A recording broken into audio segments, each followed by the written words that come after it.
Hi dears, welcome to Rose education. This is Rose Mier. आज हम लोग ways and means of consumer protection सीख लेते हैं। आप लोगों को तो पता है, businessman, traders, sellers, service providers के तरफ से अलग अलग तरह के बिजनेस मैल प्रैक्टिसेस होते हैं, जिसके वजह से कंज्यूमर्स का शोषण या एक्सप्लॉयटेशन होता है। आखिर इसका सल्यूशन क्या है? इस प्रॉब्लम का सल्यूशन क्या है? क्या हल है? हम क्या कर सकते हैं जिससे ये पूरी तरीके से ख़त्म हो जाए? आपको तो पता है कि अभी का जो जुडिशरी सिस्टम है वो काफ़ी नहीं है।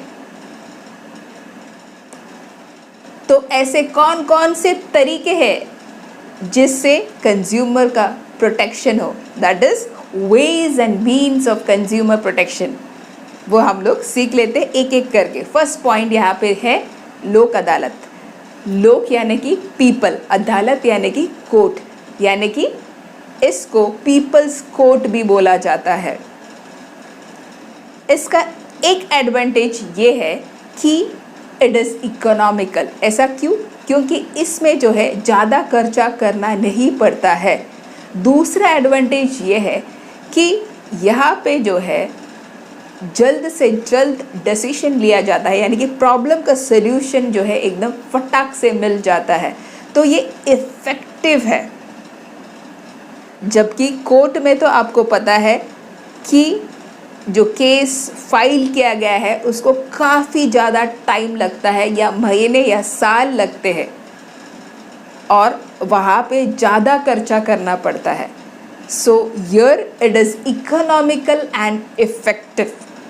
ठीक है।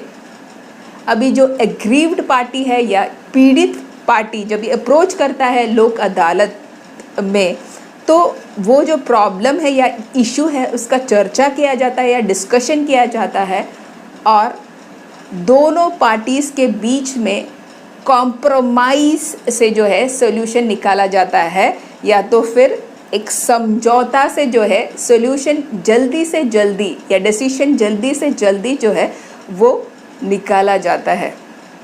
और ये जो लोक अदालत का रेजोल्यूशन है या सॉल्यूशन है, इसको स्टैट्यूटरी रिकॉग्निशन भी है, यानी कि वैधानिक मान्यता भी दिया जाता है। तो ये है ना काफ़ी इफ़ेक्टिव।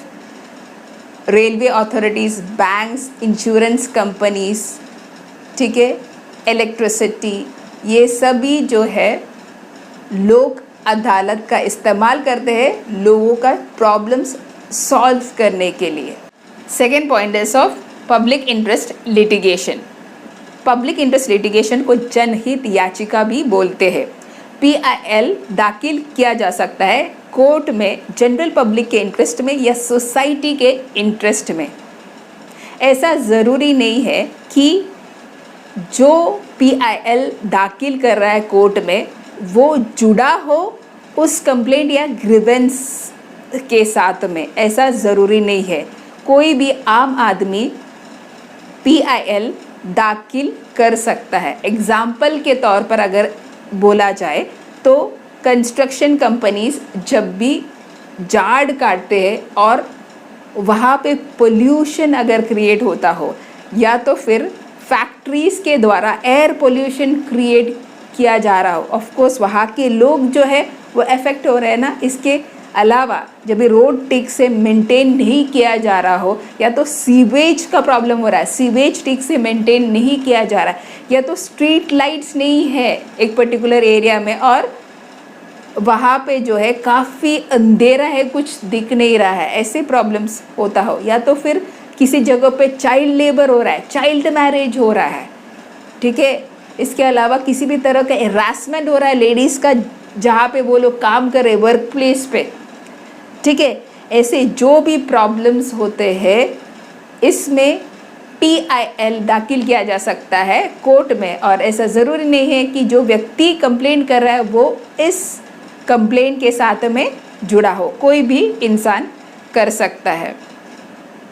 ये हाई कोर्ट में PIL जो है वो हाई कोर्ट में फाइल किया जाता है और किसी किसी से केसेस में सुप्रीम कोर्ट में भी किया जाता है। Third point is of redressal forums.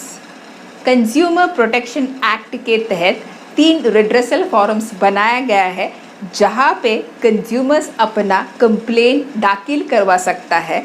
वो है डिस्ट्रिक्ट लेवल पे डिस्ट्रिक्ट फॉरम, स्टेट लेवल पे स्टेट कमीशन और नेशनल लेवल पे नेशनल कमीशन। कोई भी इंडिविजुअल या कंज्यूमर एसोसिएशन अपना कंप्लेंट दाखिल करवा सकता है कमीशन में, जो डिपेंड करता है वैल्यू ऑफ गुड्स पे। और ये रिड्रेसल फॉरम्स का ये खासियत है कि यहाँ पे जल्दी से जो है डिसीशंस लिया जाता है और यहाँ पे खर्चा भी कम लगता है।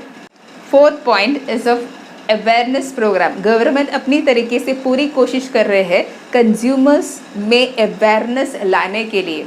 स्टेट गवर्नमेंट और सेंट्रल गवर्नमेंट पब्लिश कर रहे हैं regularly journals, booklets, brochures, posters, ताकि कंज्यूमर्स को अपना राइट्स या हक या अधिकार का पता चले और कंज्यूमर्स अपना रिस्पॉन्सिबिलिटीज़ जान ले और जो भी रिड्रेसल फॉरम्स है या रिड्रेसल मशीनरी है उसके बारे में उनको जानकारी मिले। इसलिए अलग अलग तरह के ऑडियो वीडियो प्रोग्राम्स भी दिखाया जा रहा है अलग अलग चैनल्स पे और सोशल मीडिया पे, ताकि जो लोग हैं या कंज्यूमर्स है उनको कंज्यूमर्स राइट्स एंड रिस्पॉन्सिबिलिटीज़ के बारे में पूरी जानकारी मिले। 15 मार्च को इंटरनेशनल कंज्यूमर राइट्स डे माना जाता है और 24 दिसंबर को नेशनल कंज्यूमर्स डे माना जाता है। Fifth point is of consumer organisation. अपने देश में कई सारे कंज्यूमर ऑर्गेनाइजेशन हैं जो मदद करता है कंज्यूमर को अपना कंप्लेंट या ग्रीवेंस को जल्दी से जल्दी सेटल करने के लिए। तो ये ज़रूरी है कि ऐसे कंज्यूमर ऑर्गेनाइजेशन या कंज्यूमर मूवमेंट को बुलंद करे या स्ट्रेंथन करे, ताकि कंज्यूमर्स को आगे जाके किसी भी तरह का शोषण या एक्सप्लॉयटेशन का सामना नहीं करना पड़े और कंज्यूमर्स का इंटरेस्ट जो है वो प्रोटेक्ट हो सके या सेफ गार्ड हो सके। 6th point is of consumer welfare fund. Government का डिपार्टमेंट ऑफ कंज्यूमर अफेयर्स ने क्रिएट किया है फंड फाइनेंशियल असिस्टेंस देने के लिए, बुलंद करने के लिए ऐसे वॉलंटरी कंज्यूमर मूवमेंट या वॉलंटरी कंज्यूमर ऑर्गेनाइजेशन को जो खास करके रूरल एरियाज या ग्रामीण प्रदेश में हो। और ये जो फंड है वो इस्तेमाल किया जाता है प्रोडक्ट टेस्टिंग लैब्स में, training and research, consumer education में, इसके अलावा गाइडेंस एंड काउंसलिंग सिस्टम्स और complaint handling etcetera. But not the least point is of legislative measures. अपने देश में कई सारे कानून बनाया गया है या तो फिर लॉस बनाया गया है जिससे कंज्यूमर्स का एक्सप्लॉयटेशन या शोषण न हो और अनएथिकल बिजनेस प्रैक्टिसेस से कंज्यूमर्स का बचाव हो। वो यहाँ पे दिया गया है। Sale of goods act 1930, essential commodities act 1955, standard of weights and measures act 1956, bureau of Indian standard act 1969, food safety and standard act 2006 और नेशनल फूड सिक्योरिटी एक्ट 2013। ऐसे कई सारे लॉज या कानून बनाया गया है। जैसे एग्जाम्पल के तौर पे अगर standard of weights and measures act 1956 लिया जाए तो जितना क्वांटिटी उसके ऊपर मेंशन किया है फूड्स और ड्रिंक्स के ऊपर एक्सेट्रा, तो उतना क्वांटिटी होना चाहिए। नहीं तो उसके लिए क्या कानून बनाया गया है वो इसमें दिया गया है। इसी हिसाब से एसेंशियल कमोडिटीज़ एक्ट के तहत किसी भी तरह का ब्लैक मार्केटिंग नहीं होना चाहिए और होर्डिंग नहीं होना चाहिए एसेंशियल कमोडिटीज़ का।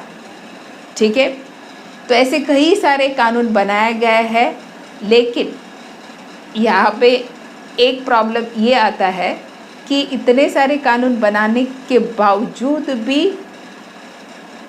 कंज्यूमर्स का प्रोटेक्शन नहीं हो पाया। इसी वजह से जो है कंज्यूमर प्रोटेक्शन एक्ट, ये एक्सक्लूसिव एक्ट या कानून बनाया गया है। ठीक है, I hope that you all have understood thoroughly ways and means of consumer protection. See you all in the next video. Till then, bye bye.